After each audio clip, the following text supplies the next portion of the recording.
What's up, everybody?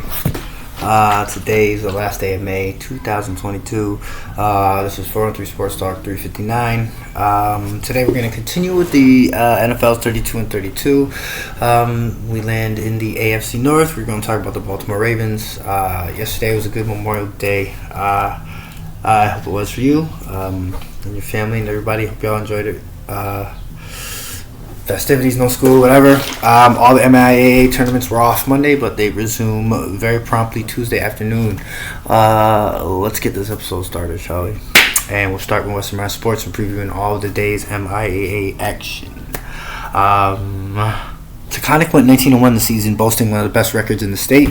They beat Pittsfield 7-2 to claim the 2022 Class B championship. They are winners of Western Mass record 18 straight wins.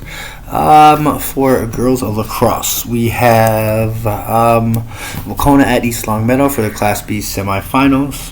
Pope Francis at Mount Greylock, Class C. That's at 6. First game was at 7. And Minnetonka at Agawam, Class A semifinals. They kick off at 5.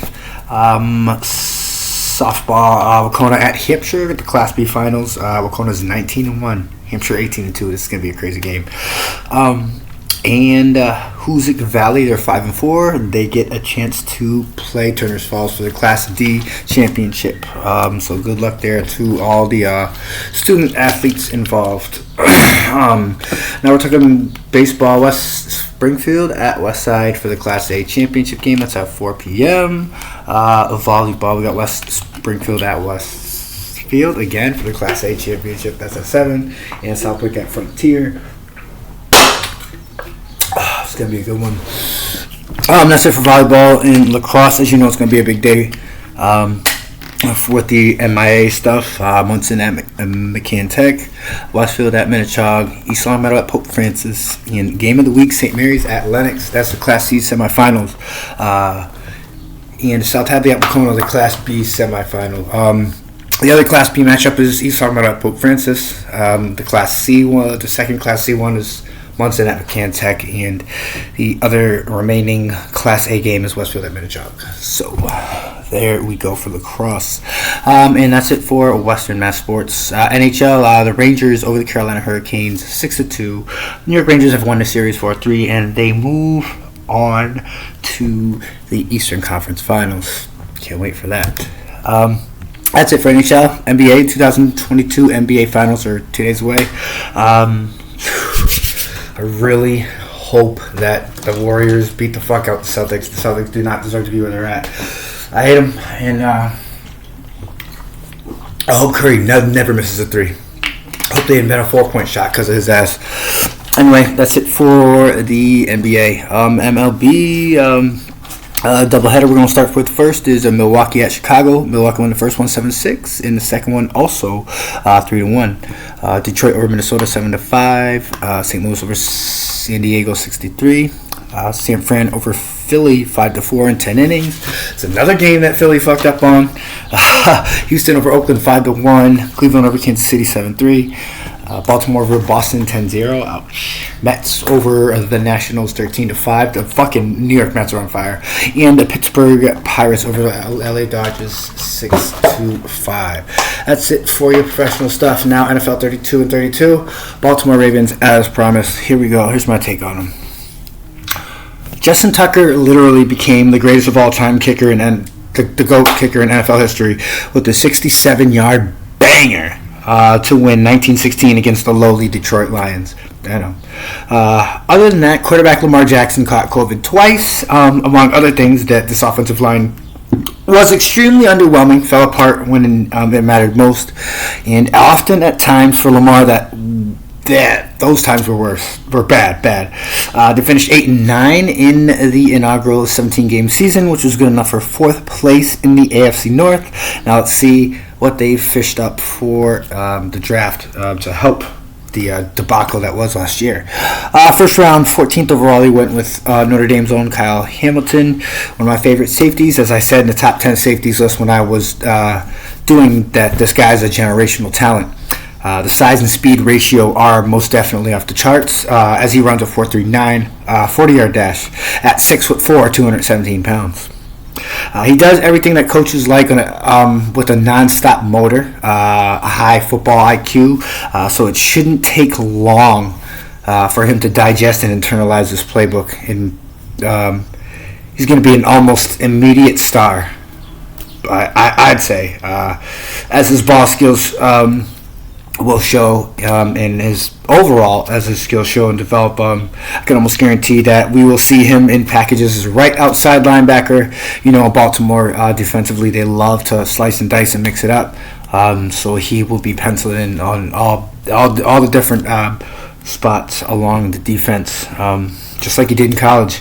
Maybe even on an occasional 3-point stance as a straight up pass rusher. But the latter half is yet to be seen. I just know I studied this guy for months, followed his collegiate career closely, because I was a big critic on Notre Dame and being an independent conference. And at the time when I was talking shit and they were 11-0, I didn't feel like it was real. Like, I don't know. They should just call it quits and be in the ACC. But anyway, like I said, one day he'll be a star. It's not going to take him long to get there. But on a more current note, which one of the Ravens' starting safeties is going to lose his job? That's a question that has yet to be answered. They're both quality starters, honestly, for any team in the league. So it's going to be something to see what happens there. At that safety position. Tyler Linderbaum, center for Iowa University, first round, 25th overall. This was a very good interchangeable guy here.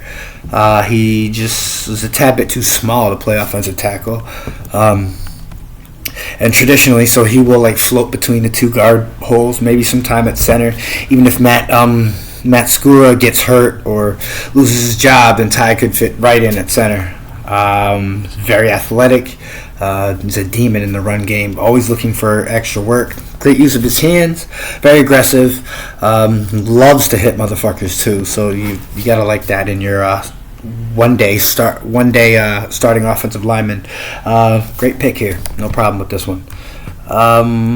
David Ajabo, linebacker from Michigan, second round, 45th overall, one of my favorite players in this draft. He's what I consider a very dangerous pass rusher. It's like the only thing he knows how to do is sack the quarterback. You love that. The guy takes on every responsibility that a linebacker should and produces consistently and doesn't fuck up. Very quick on his feet, very fast off the ball, tackles well, and is an exceptional against the pass. He's going to really have to do a great job rehabbing from that torn Achilles, though. And he suffered at his pro day when he was a Wolverine. But I think if he can get back to even 65% of what he used to be, that's still good enough for most average starting linebackers in the NFL. So, but 100% is what the player wishes, what the fan wishes for, and frankly, it's too early to tell. Next, they grabbed Travis Jones, defensive tackle out of UConn, third round, 76 overall. I thought this pick right here was really a steal. He's not much known about because he plays for the Huskies, but there was buzz on the night before the draft that this guy could potentially sneak into the first round. I'm not shitting you, because of the way he penetrates the offensive line and the different things that he does once the ball is snapped. It's like elite shit. It just can't be ignored. I like his size. He has decent speed, which I think is his calling card to the separation between him and the offensive line, and why I think in certain defenses he can be flanked out on the end and just straight up rush the passer. I think the only thing I had on Travis Jones was the injuries and as a sophomore and the consistency. And I think that's also why he wasn't that guy that mysteriously moved up overnight, like what's his name? Travon Walker out of Georgia this year. So there's that. Daniel Falele, offensive tackle out of Minnesota, fourth round, 110th overall. I'm gonna say I don't understand how he got this far back. It's one of my favorite tackles. Oh man. But anyway, yeah. So he's 6'8", 384 pounds. moves like a fucking feather, honestly. He's so athletic and quick for his size that you're just looking at him like, am I dreaming? What is going on? It's really gonna have you questioning your life, honestly. It's nuts. This guy's as strong as they come as well, and will really be embarrassing some of these defensive linemen as they try to take angles at running backs, as he's most likely going to be a guard, so he's going to be pulling a lot.